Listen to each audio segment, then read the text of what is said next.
Welcome back to Washington Watch. Evan Fowler with Bot Radio Network sitting in today for Tony Perkins. And as always, glad you're watching and listening. Over the course of this week and next, this show is going to devote a segment to highlight the human rights abuses of the Chinese Communist Party. We're calling it Human Rights on Ice.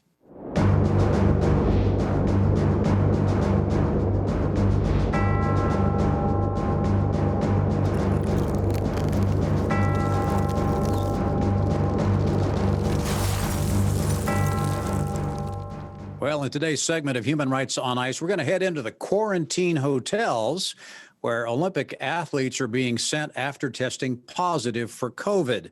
And according to the athletes, China is keeping them in unreasonable quarantine conditions. And obviously, this is very hard for me. So I ask you all to give me some time to consider my next steps, because I'm not sure I can handle 14 more days and the Olympic competition while being in this isolation. Good grief. That's just so sad. And that's happening to Olympic athletes. What the Chinese are doing is just unconscionable. That was Belgian Olympic athlete Kim Mielmans, and I'm not sure if I pronounced her name correctly, who posted that tearful reaction to being placed in isolation. She was freed after that video went viral. Well, what can we draw from China's treatment of Olympic athletes? Joining me now to talk about this is China expert Gordon Chang, and we're so glad to have him on the program. He's the author of The Coming Collapse of China and the Great U.S.-China Tech War. He can be found on Twitter at Gordon G. Chang. Gordon, welcome back to the program. Great to have you. Thank you so much, Eben.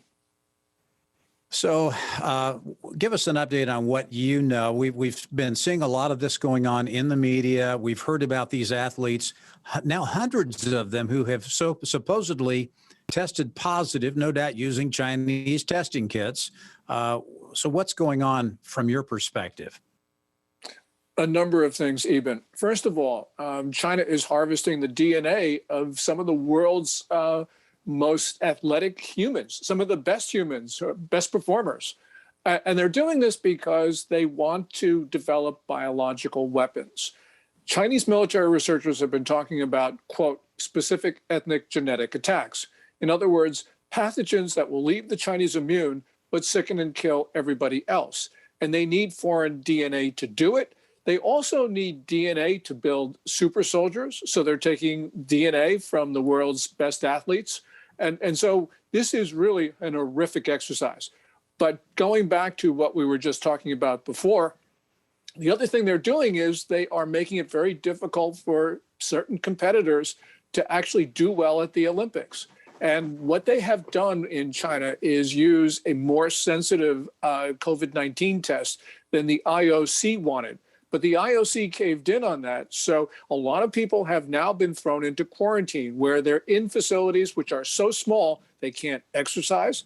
They get inadequate food. They get the same food for every single meal. And this really is an attempt, I think, to make sure that China does well in the medal count. Well, you know, cheaters never win, but at least they don't really win. And this sounds like an awful lot of cheating going on. And I read an article, it was this morning, as a matter of fact, Gordon, where the headline essentially was asking the question, are the Chinese doing this to throw the Olympics their way? What do you think? I think certainly that is the case. When these Olympics are over, we will have the statistics on the number of foreign athletes that have been put into quarantine versus the number of Chinese athletes. And I think that we will find a great disparity in that. And that will be evidence of an intent to cheat, to disadvantage foreign athletes, because Beijing puts a lot of stock in the total medal count. And we saw that, for instance, last year at the 2021, it should have been 2020, but the 2021 Tokyo Summer Olympics. Now, those Olympics were delayed a year because of COVID-19, and the IOC, for a number of reasons, should have delayed these Olympics as well, because we have outbreaks of both Delta and the Omicron variants throughout China, and Omicron is in Beijing itself. Wow. So you probably heard the comments from Nancy Pelosi the other day. They were in the news quite a bit, where she was encouraging our athletes not to criticize the Chinese. What do you make of that? I don't know what was in Nancy Pelosi's head. It could have been that she wanted to just help the Communist Party. Could have been that she was concerned about the safety of the athletes. But whatever was in her head, the one thing we know is that China is not safe for anybody, especially Olympic athletes. And the games should not have been held in China because of that. We know of the problems with Peng Shuai, the three-time Olympian who was disappeared on November 30 because she posted an accusation of rape against a former senior leader and his wife. So we know that China is just not a safe place for anyone. The Olympics should not have been held there. And that's the main takeaway from Speaker Pelosi's comments. By the way, she has lost the support of Al Sharpton on those comments, who is normally her supporter. And that's a real indication that whatever her intention was, even, it really came out wrong.